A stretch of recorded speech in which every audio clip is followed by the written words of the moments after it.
Bole Baba Ki Jay. And I'm here today, and we're actually in Schweibenalp in Switzerland at the International Purnima celebration. And so wonderful to be together. And I'm here with Raghunandan from Italy. He lives in Cisternina, and he actually is a son of Raghuvir, who I've interviewed very many times, and also of Katari, Yes. who I've interviewed just once, I think, but he's a very, I think, fortunate young man. So let's hear from him. What's it like to be a little Babaji boy? Now you know it. You're a big man. How old are you? 38. 38, so a big man. Yeah. Amazing. So, well, it has been very beautiful in the childhood, I must say, because you always have these beautiful gatherings. And I remember when I was very young, we would do like Muniraji tour and Guru Purnima and Navaratri, and also traveling to India since I was so young. So it's really nice, I think, for kids to have the feeling they belong to a big community, right? Especially if it's so colorful and joyful and like, yeah, inspired by spirituality and Babaji and the Divine Mother.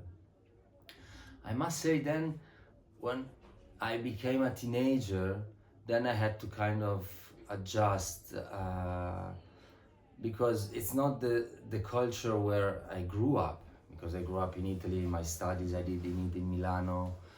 So slowly you start understanding that you don't fit in as much as everybody else, and that was, I must say, a bit hard. Also, I became a bit, not ashamed, but kind of shy around these kind of topics, because like everybody was Christian and also a bit narrow-minded on some topics. While I grew up between the Netherlands, Italy, India, and my father Thailand also, and Nepal, and so I had a big world, you know, in the sense of also all these places, but also in the sense of openness, because Babaji always spoke about Christianity. So Christianity was also present. Buddhism, to my mother, also Tibetan Buddhism was very present. All these different religions were always present in my childhood. But then growing up, I had to like deal with the different environment, and it has been, I must say, a bit difficult at times for the teenager phase, and then slowly, actually, I became more proud, more conscious of where I was coming from, and I started sharing also my, let's say, my roots, my experiences with some friends, and actually some of them got really inspired, and they're still devotees. Now they have kids, so they cannot be here, but they have been here, and in India also. So yeah, it was very beautiful also to be able to share this with my friends from Milano, from my schools, my university, my high school, and they got interested, and they came, and it was very nice to be able to share this. Can you share a story that was very strong for you as far as Babaji experience with us? So yeah, there are so many. Well, choose one. Yeah, Maybe I more. have to pick one. So about story with Babaji. Yeah.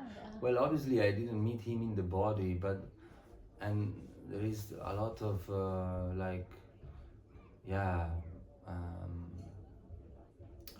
a lot of division in a way between the people who really have been with him and got his stamp, his his blessing from his body, and the people who didn't.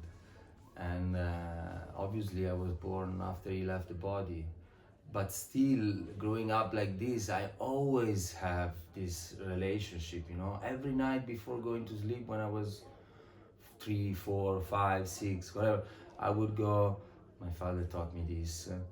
Um, it's in Italian.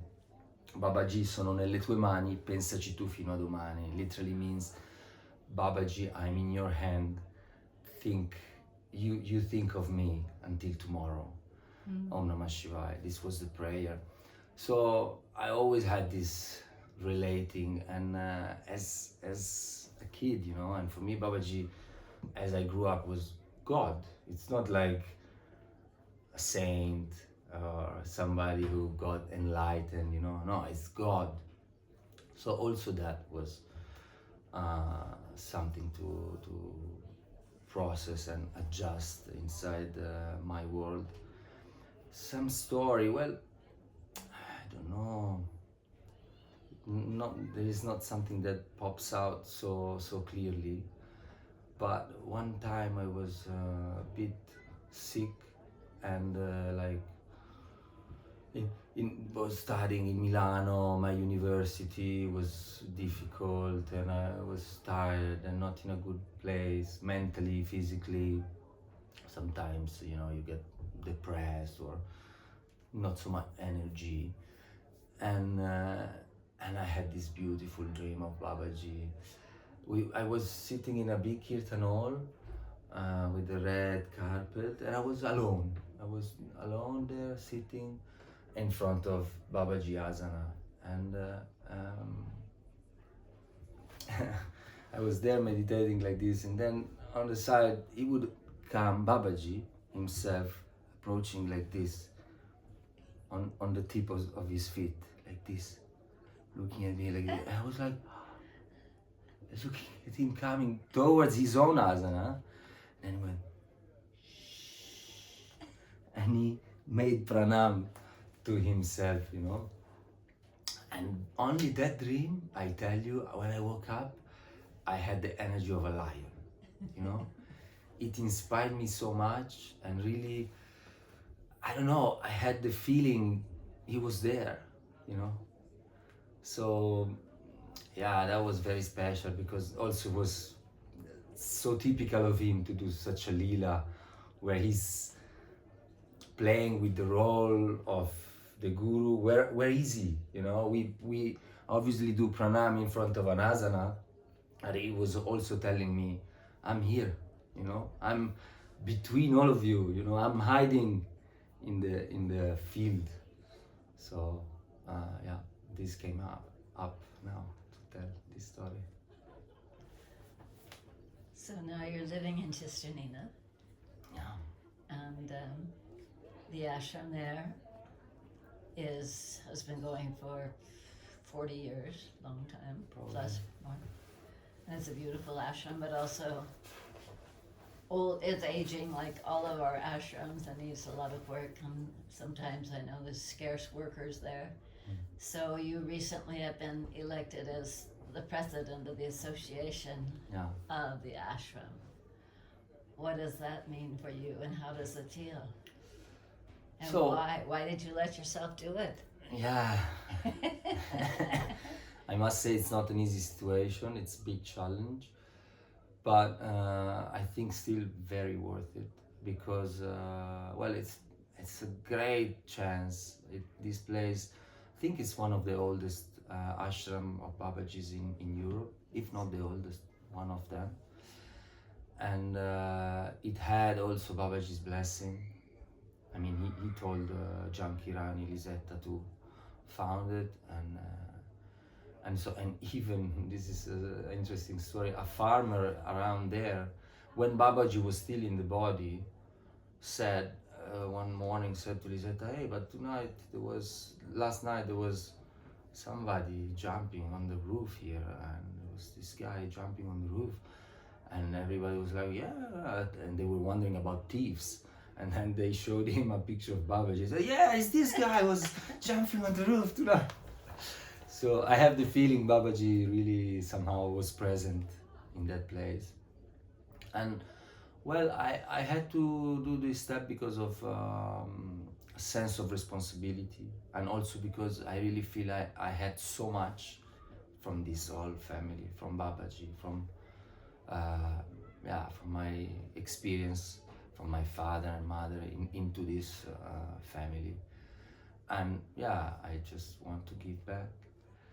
And so yeah, there is gonna be a lot of work, uh, and yeah, with a big nice group, I think we can. The potential is infinite. So I'm happy that we will try to make it into something gorgeous. What's your biggest concern? Yeah, human relationships. You know, I think this is the biggest challenge of everybody actually. You, in human form, it's such a the human relationships are great challenge, and also because probably it's the thing that holds more potential for us to ascend to transcend also our small egos into a bigger consciousness. You know, one time I was in Rishikesh studying yoga, and there was one student that kept asking every day to my philosophy teacher about levitation, and this somehow he was obsessed about levitation. But do you know somebody who can levitate? And my teacher would say, yeah, one time. And he would not really pay too much attention, and then this guy would keep asking questions about levitation, and then my teacher said, look, I don't care about levitation. My issue in this life is relationships. This is my focus, my challenge. And I really thought about that, and I see how it's really something to we have to learn how to engage and how to respect and how to communicate and create something together, because alone, yes, you can go live up in the mountain in a cave, it's possible, but first of all it's not easy. But also I think in this historical moment it's good to work together and be together and create, transform together. Baba said many things about coming together and the strength of, like you said, unity, talking to Yeah. villagers around Harakan. Indeed. Must come together like this and have tea parties and really listen to one another. Yeah. Not be thinking of anything Yeah. as you're listening to somebody's what they're saying. Really taking it into the heart. I think the people really feel that. Yeah. Most people act out, Yeah. whether they get angry or run away or whatever they might do. Yeah. I think because they don't feel really heard. Yeah, it is a process.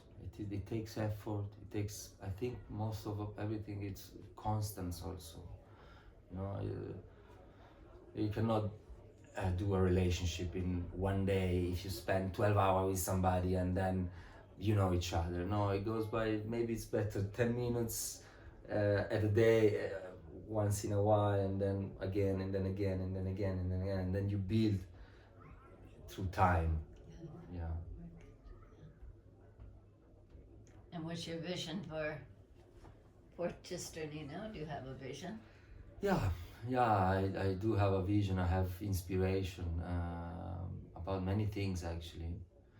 I think, well, the structure needs a lot of attention, and about The construction. the construction. Uh-huh, yeah. The structure, the construction. It's old, and there is this truly, you know, this conic Yeah. shape, and some of them also need to, because it's all stone, and so it needs to be adjusted and but yeah, I like to really do bioarchitecture. Bioagriculture. Architecture. Oh, architecture. Which is like only using certain materials, then the walls are breathable and a way to accumulate heat in the winter and freshness in the summer and so on. I like to because it's big, but we don't have so much space for people to sleep. So that would be really good. And most of all, it has to be an ashram. So I think everything else will come around a nice temple and a nice duni and a nice kitchen for the food, mainly this, and then everything else, you know, everything. We are open to any kind of projects, because also here they do permaculture and they have volunteer program, many things are, well, Schweibenalp is one of the greatest examples, especially now. They've been working so hard. Now they have all these young people inspired, you know. And so something like that for sure. I want people to come and be inspired and be nourished also, but also willing to serve, you know. That's our main focus in this moment. So do you have a full-time pujari there now? Yes, we do, but we don't know for how long actually. It's two pujaris, because the Duni is like active as an It's Herakan. It's an Akund Duni, I think they call it, where it's alive. So every day there's a fire ceremony Yeah. and puja there. Exactly. Every morning and evening. So it's two pujaris, one for the temple, one for the Duni. And we don't know how long these people will actually be there, because the board just changed, and so we are all adjusting to this news. Yeah. And are these people charismatic? I mean, See? are these people, are they playing some music and things like that? Yeah. We have some musician. Yeah, some good also musicians. Again, the problem is relationship sometimes. We were talking about with Prasadini yesterday. She's, for me, one of the greatest musicians, but you also are, but many of us are. And we were noticing how much energy is around the harmonium and the dola, because more and more people are becoming able to play and also would like to share. But sometimes the old people or the people that are used to play, it's hard for them to step back and make space for somebody new, and so in Italy we have also this kind of games, which is nice to notice also. It's a game, and it's important to be self-aware of our own blind spots. It's so easy to see someone else, oh look how greedy he is with the harmonium, but maybe you also have some of that, so it's good to look for our blind spot also. But yeah, we have great musicians, and now I hope Sham, this new boy you just met, he's very good. He's so talented with music. I hope he can join us soon enough. But it is true, the continuity, you know, and you have had the continuity of morning and evening arti and havan every morning and evening. Are some people just drawn to that? Yeah, absolutely. But because of, let's say, different opinions, many people actually from the surroundings of the ashram are not so involved anymore. Right.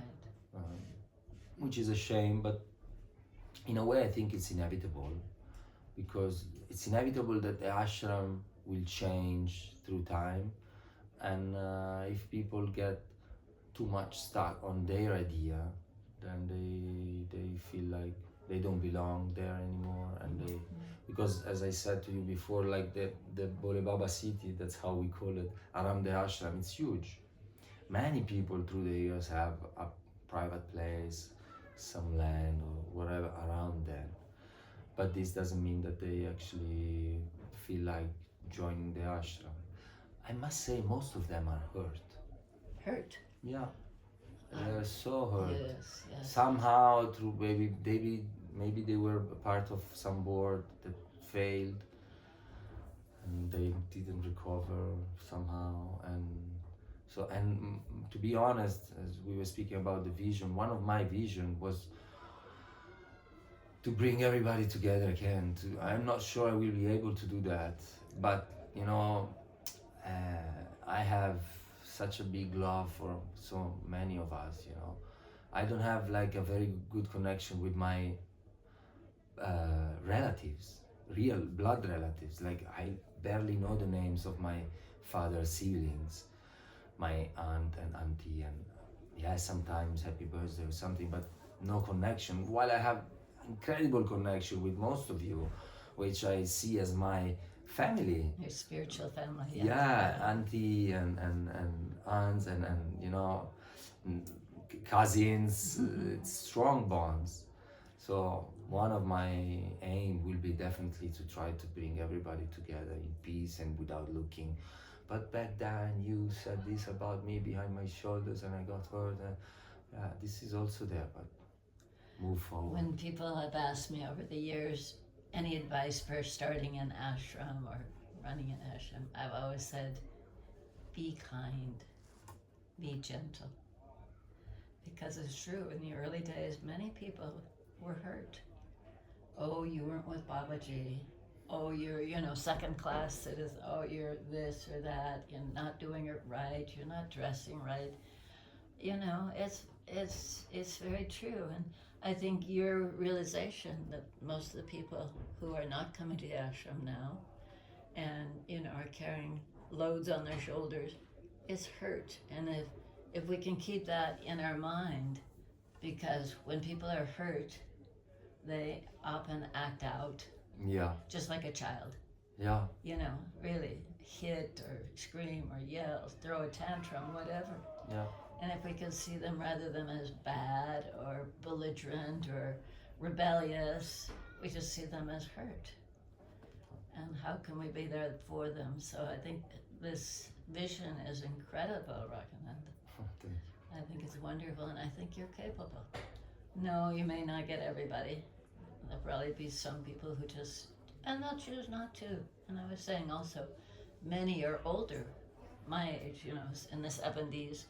And at that point, we're not as interested in going out of our homes, It's sort of nice to curl up by the fire and read a book rather than go to RT and be with all these people. But I think slowly, and this idea of having, like Baba said, when there was a chai party, he said, this kind of organization is very good. You should have it at least weekly in your center ashram, so people can come together and get to know one another. So I think starting small too, just your board first, Piano piano. and then a few people more, and just for a nice time to get to know each other again. Yeah, exactly. That's wonderful. When I heard the news, I was very, very excited and happy, and whatever way we can support you, I'll be happy to do that. Thank you. I feel so much support here from many of you. It's so important for me. It is important because you have a big challenge, and to carry it on your own is not necessary. First of all, you have Baba who takes care of you all night, every night since you're a little boy. And such a beautiful prayer. Yeah. And now you have all your friends and families. Yeah. Anything more you'd like to say to the viewers about Babaji, your connection, your work, anything? Yeah, well, I have the feeling with Babaji, it's almost a trick to speak about him, and because everything I can say can only diminish or kind of say something so small. And also this is what I was speaking with my father about, all devotees that have been with him. Sometimes had this feeling that they know better because they have this direct connection with him. And on one hand, I guess this is also true. But on the other hand, Babaji is so much more than even that physical form and that incarnation. I mean, Babaji is obviously so much beyond any ritual we're doing, or we are not even Hinduism, or Muslim or anything. It's so broad, so big, so universal that it's hard to say something. But as long as he's in our hearts, everything is perfect as it is. I often tell new people who, some people lament, oh, you're so lucky you got to meet Babaji. Which is true. And I didn't. Of course, it's fortunate. My karma, my dharma, something. I must have done something. But I often tell them, because they carry Baba so strongly in their heart, there's so much love and devotion, that in a sense I'm a little bit envious, because Baba is right in your heart. For many of us, just Gayatri said just the other day, she feels that one of the reasons Baba left so soon was because we were getting attached to this form, asking what should we do, and always looking at. When I asked Babaji a question, I didn't ask many, and I just didn't. But when I did, he would just look at me and smile. I never got an answer. All I got was, go into your heart. So I feel like the people who didn't meet Babaji have that direct experience much easier, where, so I don't have any feeling that one is better than the other. It's just how it is. And people ask, oh, when Baba comes back, will you recognize him? And I always say, I don't know. It's really Baba's grace and my karma, my dharma, once again, if it's the right time. And because there's many people, when Babaji came back after 50 years or 40 plus years, that didn't recognize, and they were very close devotees of the previous Babaji manifestation, old Harakan Baba. So one doesn't know, and one doesn't need to spend any time judging other people. It's just... Yeah, because he might come back in such a different form that if we are so bound to that form, then maybe we won't accept that it's so different, I'm not talking about the external, but also energetically, he's everything. So it doesn't mean that he's coming always in this Shiva. Maybe he becomes totally Krishna, and he was also that. The beautiful anyway, mother, beautiful and gorgeous mother, who knows? Oh yeah, please. So we don't, but I love your dream. That he's just sneaking around. Don't tell anybody that you see me, because I'm here everywhere with all of you. Yes. Thank you so much. Thank you so much. Wonderful time to be together. Yeah, Om Namah Shivaya. Bole Baba Ki Jai. Jai.